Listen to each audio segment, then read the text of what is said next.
अस्सलाम वालेकुम मेरे सामीन, आपका खैर मकदम आज पॉडकास्ट्स में। वो जिन्स नहीं ईमान जिसे ले आए दुकान फ़लसफ़ा से, ढूंढने से मिलेगी आकिल को ये कुरान के सिपारों में। आज का जो मौजू बहस है उसका नाम है गीबत, जिसको आप बैक बाइटिंग भी कहते हो, जिसका कहीं ना कहीं हम सब इस बुरी आदत में मुब्तला है, कहीं ना कहीं इसका हम शिकार हुए हैं, इस बुरी बला का। पहले हम देखते हैं कि गीबत के माने क्या है। गीबत के माने ये है कि किसी मुसलमान के पीठ पीछे इसके मुतल्लिक किसी ऐसी बात का जिक्र करना कि वो अगर वो बात सुने तो इसको नागवार गुजरे।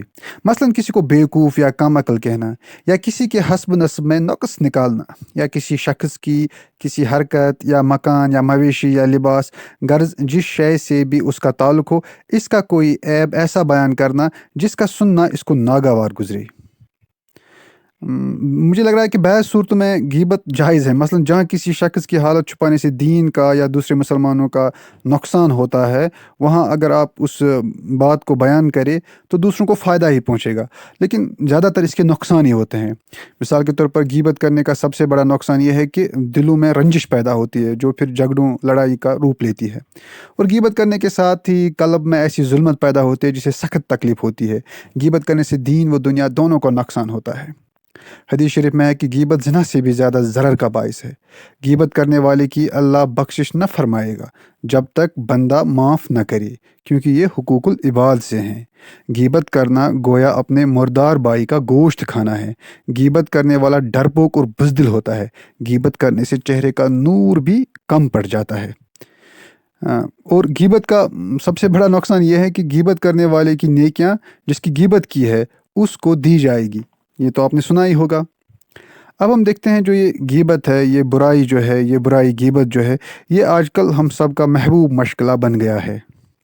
एक आदमी जो सामने बैठा हो, वो जब तक सामने बैठा हुआ है हम कभी उसकी बुराई नहीं बयान करते, नुक्ताचीनी नहीं करते।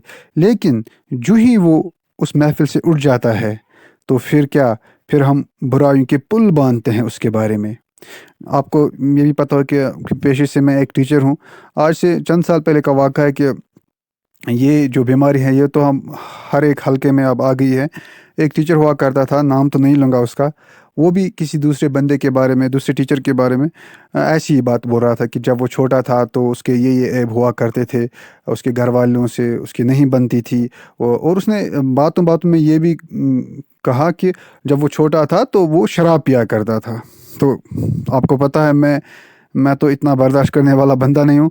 तो मैंने उसके सामने ही कहा, जनाब वाला बरी बज़्म में राज की बात कहने की क्या ज़रूरत थी, ये तो गीबत हो गई ना। और गीबत उन गुनाहों में है जिसे साहिब मामला जब तक माफ़ ना करे अल्लाह ताला भी माफ़ नहीं फरमाएगा। इस खतरनाक जुर्म से तो ये बेहतर था कि आप खुद मैकदे में चले जाते, शराब खाने में चले जाते और वहाँ शराब पीते।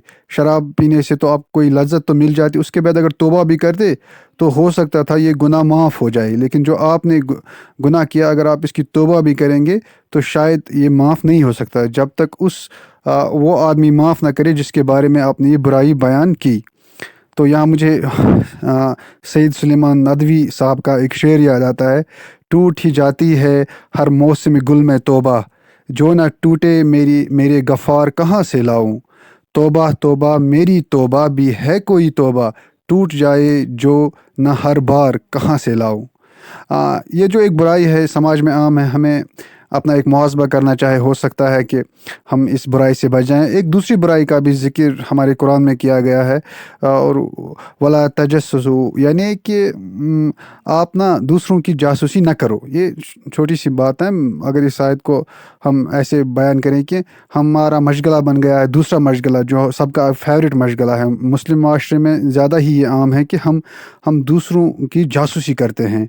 हमारे मुस्लिम माशरे में हर शख्स की ख्वाहिश होती है कि कोई हमारी कोई भी ऐसा शख्स जो हमारे इर्द गिर्द, हमारे हमसाया में हो, हमारे नेबरहुड में हो, तो हम क्या करते हैं, हम उसके बारे में जो भी इंफॉर्मेशन है, जो भी मामलात है, वो इकट्ठा करते हैं। दूसरा क्या करता है, कहाँ जाता है, किससे मिलता है, इसकी आमदनी के ज़राया क्या है, कितना माल है, क्या खर्च करता है, हर एक चीज़ का हम जायज़ा रखते हैं।